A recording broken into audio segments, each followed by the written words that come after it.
ನೀವು ನೋಡ್ತಾ ಇದ್ದೀರಾ ಬೀದರ್ ವೀರ ನ್ಯೂಸ್ ಕನ್ನಡ ಚಾನೆಲ್.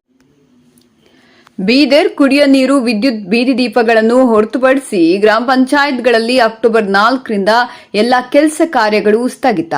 ಗ್ರಾಮ ಪಂಚಾಯತ್ ಅಭಿವೃದ್ಧಿ ಅಧಿಕಾರಿಗಳ ಪ್ರಮುಖ ಬೇಡಿಕೆಗಳು ಈಡೇರಿಸುವಂತೆ ಆಗ್ರಹಿಸಿ ಅಕ್ಟೋಬರ್ 4ರಿಂದ ಬೆಂಗಳೂರಿನ ಫ್ರೀಡಂ ಪಾರ್ಕ್ನಲ್ಲಿ ಪ್ರತಿಭಟನೆಗೆ ಗ್ರಾಮೀಣ ಭಾಗದ ಜನರು ಸಹಕರಿಸುವಂತೆ ಗ್ರಾಮ ಪಂಚಾಯತ್ ಅಭಿವೃದ್ಧಿ ಅಧಿಕಾರಿಗಳ ಕ್ಷೇಮಾಭಿವೃದ್ಧಿ ಸಂಘದಿಂದ ಮನವಿ. ವಿವಿಧ ಬೇಡಿಕೆಗಳ ಈಡೇರಿಕೆಗೆ ಆಗ್ರಹಿಸಿ ಗ್ರಾಮೀಣಾಭಿವೃದ್ಧಿ ಮತ್ತು ಪಂಚಾಯತ್ ರಾಜ್ ಇಲಾಖೆಯ ಅಧಿಕಾರಿಗಳು ಮತ್ತು ಗ್ರಾಮ ಪಂಚಾಯಿತಿ ಸದಸ್ಯರ ಒಕ್ಕೂಟದ ನೇತೃತ್ವದಲ್ಲಿ ಬೆಂಗಳೂರಿನ ಫ್ರೀಡಂ ಪಾರ್ಕ್ನಲ್ಲಿ ಅಕ್ಟೋಬರ್ 4ರಿಂದ ಅನಿರ್ದಿಷ್ಟಾವಧಿ ಧರಣಿ ಸತ್ಯಾಗ್ರಹ ನಡೆಸಲಾಗುತ್ತಿದೆ ಎಂದು ಪಿಡಿಒ ಸಂಘದ ರಾಜ್ಯ ಕಾರ್ಯಾಧ್ಯಕ್ಷ ಶರತ್ ಕುಮಾರ್ ಅಭಿಮಾನಿ ಪತ್ರಿಕಾಗೋಷ್ಠಿಯಲ್ಲಿ ತಿಳಿಸಿದರು. ಬೇಡಿಕೆಗಳನ್ನು ಈಡೇರಿಸುವಂತೆ ಹಲವು ಸಲ ಸರ್ಕಾರಕ್ಕೆ ಮನವಿ ಸಲ್ಲಿಸಿದರೂ ಪ್ರಯೋಜನವಾಗಿಲ್ಲ. ಈ ಸಲ ಪಿಡಿಒಗಳು ವಿವಿಧ ವೃಂದದ ಸಂಘಗಳು ಹಾಗೂ ಪಂಚಾಯಿತಿ ಸದಸ್ಯರು ಒಂದಾಗಿ ಧರಣಿ ನಡೆಸಲು ನಿರ್ಧರಿಸಿದ್ದೇವೆ. ಕುಡಿಯ ನೀರು, ವಿದ್ಯುತ್, ಬೀದಿ ದೀಪಗಳು ಪೂರೈಕೆ ಹೊರತುಪಡಿಸಿ ಉಳಿದೆಲ್ಲಾ ಕೆಲಸ ಕಾರ್ಯಗಳು ಸ್ಥಗಿತಗೊಳಿಸಿ ಧರಣಿ ನಡೆಸಲು ತೀರ್ಮಾನ. 1993ರಲ್ಲಿ ಗ್ರಾಮ ಪಂಚಾಯಿತಿಗಳು ಆರಂಭಗೊಂಡಿವೆ. ಈ ಸಂಬಂಧ ಹಲವು ಸಲ ಮನವಿ ಪತ್ರ ಸಲ್ಲಿಸಿದ್ರೂ ಸರ್ಕಾರ ಮತ್ತು ನಮ್ಮ ಇಲಾಖೆಯ ಅಧಿಕಾರಿಗಳು ಸ್ಪಂದಿಸಿಲ್ಲ. ಹೀಗಾಗಿಯೇ ಅನಿರ್ದಿಷ್ಟಾವಧಿ ಧರಣಿಗೆ ತೀರ್ಮಾನಿಸಲಾಗಿದೆ. ಪಿಡಿಒಗಳನ್ನು ವರ್ಗಾವಣೆಗೊಳಿಸುವ ನಿಯಮ ಕೈಬಿಡಬೇಕು. ಪಿಡಿಒಗಳ ಹುದ್ದೆ ಗೆಜೆಟೆಡ್ ಗ್ರೂಪ್ ಬಿ ದರ್ಜೆಗೆ ಉನ್ನತೀಕರಿಸಬೇಕು. ನರೇಗಾ ಯೋಜನೆ ಅನುಷ್ಠಾನಗೊಳಿಸುವ ಗುರಿ ನಿಗದಿಪಡಿಸುವುದು ಕೈಬಿಡಬೇಕು. ಪಂಚಾಯಿತಿಗಳಿಗೆ ಅಗತ್ಯವಿರುವ ಲೆಕ್ಕ ಸಹಾಯಕರು, ತಾಂತ್ರಿಕ ಸಿಬ್ಬಂದಿಯನ್ನು ನೇಮಿಸಬೇಕು. ಜ್ಯೇಷ್ಠತಾ ಪಟ್ಟಿ ಮತ್ತು ಬಡ್ತಿಯಲ್ಲಿನ ಸಮಸ್ಯೆಗಳನ್ನು ಪರಿಹರಿಸಬೇಕೆಂದು ಪಿಡಿಒ ಸಂಘದ ರಾಜ್ಯ ಕಾರ್ಯಾಧ್ಯಕ್ಷ ಶರತ್ ಕುಮಾರ್ ಅಭಿಮಾನ ಮಾಹಿತಿ ನೀಡಿದರು. ಈ ಸಂದರ್ಭದಲ್ಲಿ ಪಿಡಿಒ ಸಂಘದ ಜಿಲ್ಲಾ ಖಜಾಂಚಿ ದೇವಪ್ಪ ಚಾಂಬಾಳೆ, ಉಪಾಧ್ಯಕ್ಷ ಶಿವಕುಮಾರ್ ಸೀತಾ, ಚಂದ್ರಕಾಂತ ಸ್ವಾಮಿ, ವಿವೇಕ ಸ್ವಾಮಿ, ಚುನಾಯಿತ ಪ್ರತಿನಿಧಿಗಳ ಮಹಾ ಒಕ್ಕೂಟದ ಜಿಲ್ಲಾಧ್ಯಕ್ಷ ಶ್ರೀನಿವಾಸ ರೆಡ್ಡಿ ಹಣವಂತವಾಡಿ ಸೇರಿದಂತೆ ಹಲವರು ಭಾಗಿ. 1993ರಿಂದ ನಮ್ಮ ರಾಜ್ಯದಲ್ಲಿ ಗ್ರಾಮ ಪಂಚಾಯತಿಗಳು 5,000 ಜನಸಂಖ್ಯೆ ಇರುವಂತ ಕೊಡಗು ಕರಾವಳಿ ಪ್ರದೇಶಗಳ ಆ ಕಡೆ 5,000 ಇದ್ರೆ ನಮ್ಮಲ್ಲಿ 7,000 ಗ್ರಾಮ ಪಂಚಾಯತಿಗಳಿಗೆ ಒಂದು ಗ್ರಾಮ ಪಂಚಾಯತಿ ಅಂತೇಳಿ ರಾಜ್ಯ ಸರ್ಕಾರ ಅಧಿಸೂಚನೆ ಹೊರಡಿಸಿತು. ಆದ್ರೆ ಇವತ್ತು ಆ ಗ್ರಾಮ ಪಂಚಾಯತಿಗಳು ಯಾವುವು 7,000 ಇಲ್ಲ. ಅಲ್ಲಿ 15,000, 16,000, 20,000ವರೆಗೂ ಜನಸಂಖ್ಯೆ ಇದೆ. ಆದ್ರೆ ಅದಕ್ಕೆ ತಕ್ಕನಾದ ಸಿಬ್ಬಂದಿಗಳ ವ್ಯವಸ್ಥೆ ಆಗಿಲ್ಲ. 1993ರಲ್ಲಿ ಪ್ಯಾಟರ್ನ್ ಇತ್ತು, ಅದೇ ಸಿಬ್ಬಂದಿ ವ್ಯವಸ್ಥೆ ಇವತ್ತು ಕೂಡ ಇದೆ.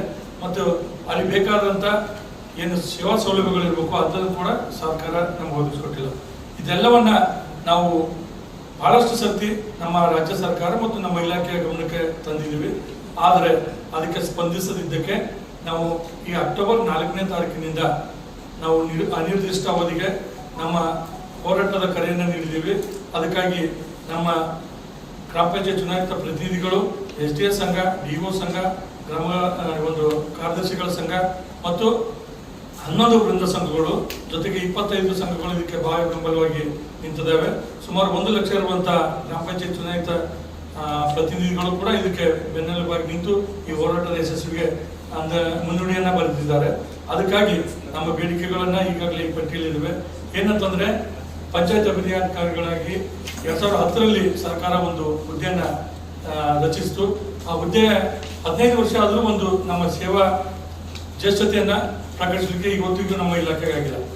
15 ವರ್ಷದಿಂದ ಯಾವುದೇ ಪ್ರಮೋಷನ್ ಇಲ್ಲದೇನೆ ಸಾಮಾಜಿಕ ನ್ಯಾಯದ ಪ್ರಕಾರ 5 ವರ್ಷಕ್ಕೊಂದ್ಸತಿ ಪ್ರಮೋಷನ್ ಸಿಗಬೇಕು. ಆದ್ರೆ ಇವತ್ತಿಗೂ ಕೂಡ ಒಂದು ಜ್ಯೇಷ್ಠತಾ ಪಟ್ಟಿ ಫೈನಲ್ ಆಗದೆ ನಾವೆಲ್ಲರೂ ಆ ಒಂದು ಪಂಚಾಯತ್ ಅಭಿವೃದ್ಧಿ ಅಧಿಕಾರಿ ಹುದ್ದೆಯಲ್ಲಿ ಕೆಲಸ ಆಹ್ವಾನ ನೀಡಿರುವಂತಹ ವಿಷಯವೇನೆಂದ್ರೆ, ಗ್ರಾಮೀಣ ಪ್ರದೇಶ, ನಮ್ಮ ಕರ್ನಾಟಕ ರಾಜ್ಯದ ಗ್ರಾಮೀಣ ಪ್ರದೇಶದಲ್ಲಿ ಸುಮಾರು 70% ಏನು ಮೂಲಭೂತ ಸೌಕರ್ಯಗಳಾಗಿರ್ಬೋದು, ದಿನನಿತ್ಯದ ಜನರ ಜೀವನಕ್ಕೆ ಬೇಕಾದಂಥ ಒಂದು ವ್ಯವಸ್ಥೆಗಳಾಗಿರ್ಬೋದು ಮತ್ತು ವಿವಿಧ ಯೋಜನೆಗಳನ್ನು ಜಾರಿ ತರುವ ಮೂಲಕ ನಾವು ಆ ಒಂದು ಗ್ರಾಮೀಣ ಭಾಗದ ಜನರ ಜೀವನ ಗುಣಮಟ್ಟವನ್ನು ಹೆಚ್ಚಿಸಲಿಕ್ಕೆ ಗ್ರಾಮ ಪಂಚಾಯಿತಿಯ ಚುನಾಯಿತ ಪ್ರತಿನಿಧಿಗಳು ಮತ್ತು ನೌಕರರು ಮತ್ತು ಸಿಬ್ಬಂದಿಗಳು ಹಗಲಿರುಳು 24/7 ಅವಿರತ ಶ್ರಮವನ್ನು ಕೊಡ್ತೀವಿ.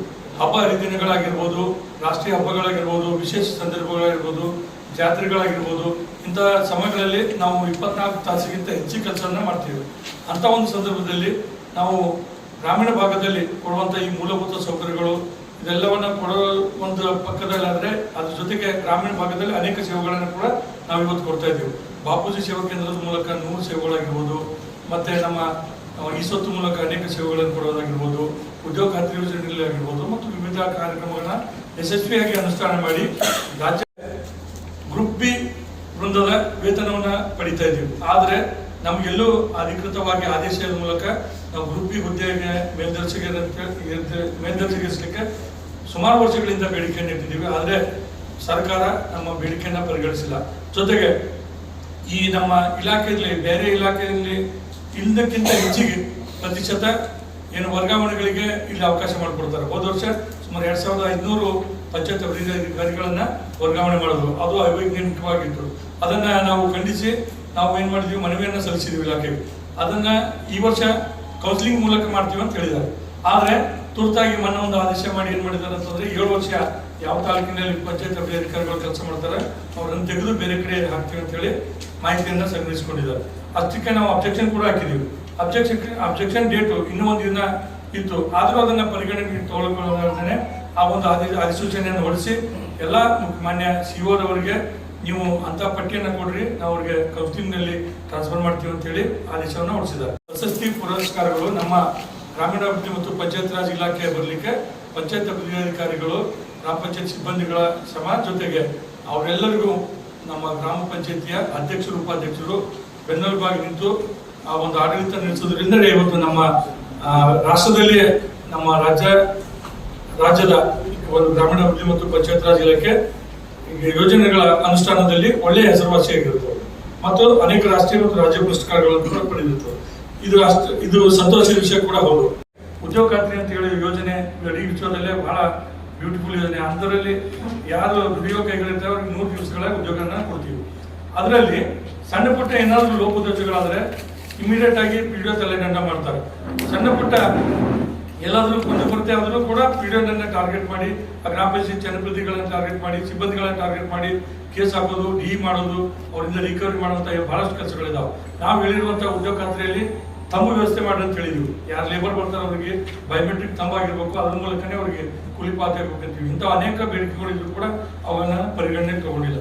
ಅದಲ್ಲದೆ ಸಣ್ಣ ಪುಟ್ಟ ಎಲ್ಲರ ಲೋಪದೋಷಗಳಾದರೂ ಒಂದು ಚಿಕ್ಕ ಪೇಪರ್ ಯಾರಾದರೂ ಸಾಮಾಜಿಕ ಕಾರ್ಯಕರ್ತರು ಅಥವಾ ಬೇರೆ ಆಟೆ ಕಾರ್ಯಕರ್ತರು ತಗೊಂಡು ಹೋಗಿ ಒಂದು ನಮ್ಮ ಮೇಲಧಿಕಾರಿಗಳು ಕೊಟ್ಟರು ಕೂಡ ಅದಕ್ಕೆ ಇಮಿಡಿಯೇಟ್ ಆಗಿ ಆಕ್ಷನ್ ಮಾಡುವಂಥದ್ದು ಅಥವಾ ಡಿ ಕೊಡಿಸುವಂಥ ಕೆಲಸಗಳಾಗ್ತಾ ಇದಾವೆ. ಅಂಥವುಗಳನ್ನ ಕಡಿಮೆ ಮಾಡ್ಬೇಕಂತೇಳಿ ಮಾನ್ಯ ಮುಖ್ಯ ಕಾರ್ಯದರ್ಶಿಗಳೇ ಅದಕ್ಕೊಂದು ಪತ್ರವನ್ನು ನೀಡಿದ್ದಾರೆ. ಆದರೆ ಅದಕ್ಕನ್ನ ಪರಿಗಣನೆಗೆ ತಗೊಳ್ಳೋದನ್ನೇ ಅನೇಕ ಕೇಸ್ಗಳು ಇಂಥವು ಆಗ್ತಾ ಇದ್ದಾವೆ. ಇವುಗಳೆಲ್ಲವನ್ನ ಖಂಡಿಸಿ ನಾವು ಪಂಚಾಯತ್ ಅಧಿಕಾರಿಗಳು ನಾವು ಈ ಹೋರಾಟಗಳಿದ್ದೀವಿ. ಅದಲ್ಲದೆ ಅಂಗವಿಕಲ ನೌಕರರಾಗಿರ್ಬೋದು, ಮಹಿಳಾ ನೌಕರರಾಗಿರ್ಬೋದು, ಅವರದೇ ಆದ ಅನೇಕ ಸಮಸ್ಯೆಗಳು ಕೂಡ ನಾವು ಪಟ್ಟಿ ಮಾಡಿಕೊಟ್ಟಿದ್ದೀವಿ. ಅದಕ್ಕಾಗಿ ಈ ಒಂದು 4ನೇ ತಾರೀಕಿನಿಂದ ಏನು ಫ್ರೀಡಮ್ ಪಾರ್ಕ್ ಚಲೋ ನಾವು ಚಳವಳಿಯನ್ನು ಹಮ್ಮಿಕೊಂಡಿದ್ದೀವಿ.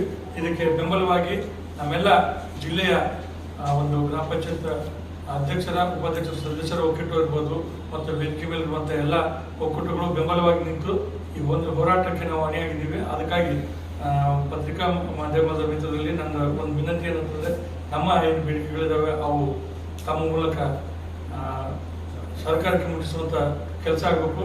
ಅದಕ್ಕಾಗಿ ಮಾಧ್ಯಮದ ಮೂಲಕ ಕೂಡ ಸರ್ಕಾರದ ಒಂದು ಕಣತಿಸುವಂಥ ಪ್ರಯತ್ನ ಆಗಬೇಕಂತ ನನ್ನ ಮನವಿಯನ್ನು ಮಾಡಿಕೊಂಡು ಇನ್ನು ಹೆಚ್ಚಿನದನ್ನು ಈಗಾಗಲೇ ಸಮಯ ಕಾರಣಕ್ಕೆ ನಮ್ಮ